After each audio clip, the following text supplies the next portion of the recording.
माताएं बहनें कान खोलकर सुन लो, कन्या भोज के दिन कन्याओं को भूल कर भी यह एक चीज मत खिलाना, बाद मत कहना किसी ने बताया नहीं। दोस्तों, अगर आप छोटी कन्याओं को देवी का रूप मानते हैं, अगर आप लक्ष्मी काली सरस्वती को देवी का रूप मानते हैं, तो इस वीडियो को लाइक जरूर करें।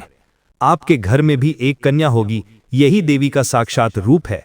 तो शारदीय नवरात्रि में कन्या पूजन कब है, 7वीं और 8वीं कब है, नवमी कब है, 2025 में शारदीय नवरात्रि पर कन्या पूजन कैसे करें और कन्या पूजन का शुभ मुहूर्त क्या है, कन्या पूजन में कन्याओं को क्या खाना चाहिए, क्या उन्हें दही जलेबी खानी चाहिए या घर का बना खाना खाना चाहिए या पूरी कचौड़ी या पक्का खाना, कन्याओं को किस थाली में क्या खाना चाहिए, कन्याओं को उपहार में क्या देना चाहिए और क्या नहीं, और साथ ही नवरात्रि में कलश पर रखा नारियल क्या होता है, क्या उसे फोड़कर कन्याओं को देना चाहिए या उसे गंगा में विसर्जित कर देना चाहिए। इस वीडियो में सब कुछ जानिए। लेकिन चाहे कुछ भी हो जाए, कन्याओं को भूल कर भी ऐसा भोजन न दें, पूरा परिवार बर्बाद हो जाएगा, व्रत टूट जाएगा, 9 दिनों की सारी मेहनत बेकार हो जाएगी। साथ ही किस आयु वर्ग की कन्याओं को देवी माना जाता है। आज का वीडियो बहुत सुंदर है, इसे लाइक करें और इस सुंदर वीडियो का आनंद लें। दोस्तों, दुर्गा अष्टमी यानी नवरात्रि का यह पावन दिन 9 देवियों यानी 9 कन्याओं को समर्पित है। कन्या पूजन करने से हमारे सारे पाप, दुख, कष्ट, पितृ दोष, राहु दोष, मंगल दोष सब दूर हो जाते हैं। आपको बता दूं, इस बार देवी हाथी की सवारी पर पृथ्वी पर आई हैं और वो हर घर में विचरण कर रही हैं और वो भक्तों के कष्टों को दूर करेंगी। जब भी देवी हाथी पर आती हैं, पृथ्वी पर फूल खिलते हैं और फसलें अच्छी होती हैं और हरियाली पैदा होती है और जीवन शुद्ध गंगा जल की तरह पवित्र हो जाता है। इस बार की नवरात्रि बहुत ही सुंदर, दुर्लभ और बहुत शुभ मानी जाती है। इस बार शारदीय नवरात्रि 22 सितंबर से शुरू होकर 1 अक्टूबर बुधवार को समाप्त होगी। इस प्रकार 2 अक्टूबर गुरुवार को दुर्गा विसर्जन भी होगा। मित्रों, नवरात्रि के 8वें और 9वें दिन कन्या पूजन का विशेष विधान है। इस बार महाअष्टमी तिथि 30 सितंबर मंगलवार को है, अर्थात 30 सितंबर मंगलवार को इस समय कन्या पूजन अवश्य करें।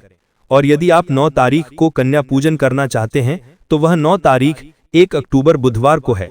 आइए अब कन्या पूजन का शुभ मुहूर्त जानते हैं। शुभ मुहूर्त में कन्या पूजन करने से अकल्पनीय धन की प्राप्ति होती है, प्रखर बुद्धि की प्राप्ति होती है, भक्तों को विशेष रूप से माता का आशीर्वाद प्राप्त होता है। कन्या पूजन का शुभ मुहूर्त 1 अक्टूबर को है।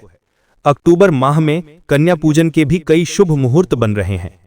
ब्रह्म मुहूर्त सुबह 4:40 से 5:29 तक है। अभिजीत मुहूर्त सुबह 11:43 से 12:30 तक है। विजय मुहूर्त सुबह 2:03 से 2:49 तक है।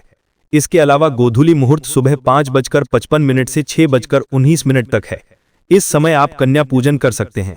22 सितंबर से शारदीय नवरात्रि शुरू हो गई है और इसका समापन 2 अक्टूबर को होगा। शास्त्रों में नवरात्रि के 9 दिनों को शुभ और मंगलकारी माना गया है और नवरात्रि के 10 दिनों को शारदीय नवरात्रि माना जाता है, क्योंकि 10वें दिन दुर्गा विसर्जन किया जाता है। जो लोग दुर्गा विसर्जन करते हैं उन्हें 10वें दिन भी व्रत का पालन करना चाहिए, और जो लोग दुर्गा विसर्जन नहीं करते, माता की स्थापना नहीं करते, उन्हें 9वें दिन कन्या पूजन करना चाहिए। उन्हें 9वें दिन व्रत का पालन करना चाहिए और 10वें दिन वे लोग कन्या पूजन करेंगे जिन्होंने विसर्जन के लिए माता की स्थापना की है। शास्त्रों के अनुसार नवरात्रि के दिनों में कन्या पूजन करने से, माता रानी की आराधना करने से, कन्या पूजन करने से 3 देवी माँ काली, माँ सरस्वती, माता लक्ष्मी व्रतधारी आपके पूरे परिवार को आशीर्वाद देती हैं। माता श्रीधर की तरह शुद्ध हृदय वाले व्यक्ति के संकट दूर हो जाते हैं। माता शेरावाली की पूजा करने से, उपासना से विनम्रता का विकास होता है। सभी कष्ट, दरिद्रता, दुख, कष्ट नष्ट हो जाते हैं। नवरात्रि में माता रानी का व्रत और पूजन किया जाता है, लेकिन नवरात्रि के दौरान सबसे महत्वपूर्ण बात है कन्या पूजन। कन्या रानी, कन्या हर घर में होती हैं।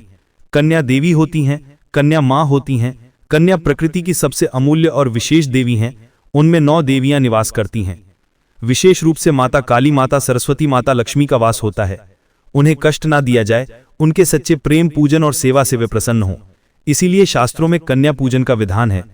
मित्रों, ऐसा माना जाता है कि व्रत और उपासना से माता रानी उतनी प्रसन्न नहीं होती जितनी कन्या पूजन से होती हैं। नवरात्रि में छोटी कन्याओं को माता रानी का रूप माना जाता है। कन्याओं को भोजन कराया जाता है, वो प्रसन्न होती हैं और बदले में उनसे आशीर्वाद मांगा जाता है। कन्याओं को प्रसन्न करने के लिए उपहार और अन्य उपहार दिए जाते हैं। ऐसा माना जाता है कि यदि किसी कन्या को उपहार दिया जाता है और वह उसे सहर्ष स्वीकार कर लेती है, तो इसका अर्थ है कि माता रानी यानी कि माता वैष्णो ने उस उपहार को स्वीकार कर लिया है। यदि कन्याएं इससे प्रसन्न हैं, तो इसका अर्थ है कि उन्हें माता रानी का आशीर्वाद प्राप्त हो गया है और माता रानी की कृपा से उन्हें मनचाहा वरदान प्राप्त होता है।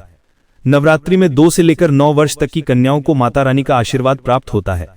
8 या 9 तारीख को कन्याओं के पैर धोना बेस्ट माना जाता है। दोस्तों, कन्याओं का स्वागत कैसे करें? जब कन्याएं आपके घर आएं तो सभी के पैर दूध और जल से धोने चाहिए। यदि पुरुष ऐसा करें तो यह सर्वोत्तम है। यदि पुरुष अपने पापों को कम करना चाहते हैं तो कन्याओं के पैर धोने चाहिए। इसके बाद कन्याओं को साफ जगह पर जमीन पर कपड़ा बिछाकर बैठाना चाहिए। कपड़ा अक्सर लोग गंदे कपड़े बिछा देते हैं, इससे आपका व्रत टूट सकता है। फूल और कुमकुम लगाना चाहिए। इसके बाद भोजन कराना चाहिए, लेकिन हमेशा याद रखें कि थाली में कभी भी 3 पूरी न रखें। इसे 3 पूरी नहीं माना जाता है और 3 रोटियां व्यक्ति के लिए निकाली जाती हैं और जेल में कैदियों को दी जाती हैं।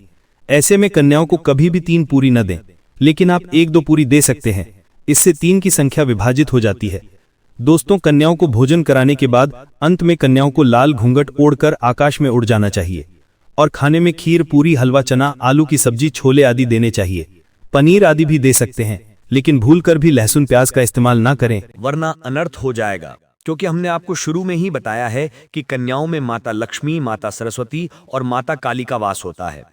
इसलिए उनकी थाली में लहसुन प्याज नहीं परोसना चाहिए, क्योंकि इस दिन माता जागती हैं। अक्सर कई लोग जरूरत से ज्यादा चालाक हो जाते हैं। वे कन्याओं को कुरकुरे का पैकेट, चिप्स का पैकेट वगैरह खिला देते हैं, जो बहुत बड़ा अनर्थ माना जाता है, क्योंकि इसमें लहसुन प्याज का इस्तेमाल होता है।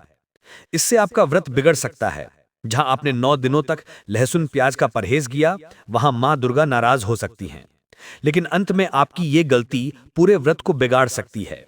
कन्याओं को ऐसी कोई भी चीज ना खिलाएं जिसमें लहसुन प्याज हो। बाजार में कई चीजें मिलती हैं जिनमें लहसुन प्याज होता है, ऐसा कभी ना करें।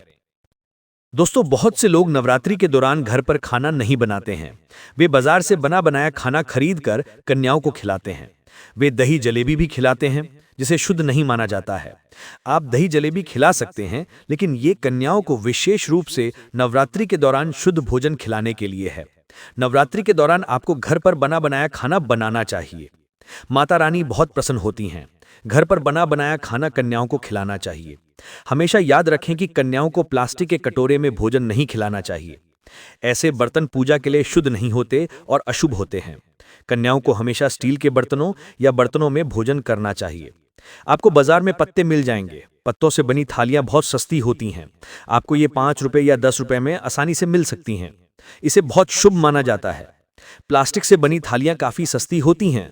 बनी बनाई थालियों को शुभ और मंगलकारी माना जाता है। देवता इनमें भोजन करते हैं। दोस्तों, कन्याओं को भोजन कराने के बाद थाली में एक लौंग रखनी चाहिए, क्योंकि लौंग देवी और दुर्गा मां को बहुत पसंद है। लौंग मां शक्ति का प्रतीक है। लौंग में नव दुर्गा का वास होता है। इन 9 दिनों में माता रानी को लौंग का भोग लगाया जाता है। इसलिए कन्याओं को थाली में एक लौंग रखनी चाहिए। आपका भाग्य चमकेगा। मां लक्ष्मी आपको धन की कोई कमी नहीं होने देंगी। आइए आपको बताते हैं कन्याओं को उपहार में क्या दें। कन्याओं को प्रसन्न करने के लिए उन्हें लौंग की थाली दें, ताकि आपके घर में समृद्धि बनी रहे और किसी प्रकार की कोई कमी ना रहे। आप कन्याओं को कोई सुंदर उपहार दे सकते हैं। शास्त्रों में कहा गया है कि कन्या जितनी जल्दी प्रसन्न होती है, माता रानी उतना ही जल्दी फल देती हैं। ऐसे में आप कन्याओं को चॉकलेट का डिब्बा और सुंदर वस्त्र दे सकते हैं। ध्यान रहे, उपहार में काले कपड़े और स्टील के बर्तन ना दें। याद रखें, कन्याओं को कोई भी धातु की वस्तु नहीं देनी चाहिए। मित्रों, जब कन्याएं अपने घर के लिए विदा हों तो उनके चरण स्पर्श अवश्य करें और अपनी मनोकामना पूरी करें। लेकिन याद रखें, चाहे कुछ भी हो जाए, शुक्रवार के दिन कन्याओं का भोग ना लगाएं, क्योंकि इस दिन माता संतोषी होती हैं।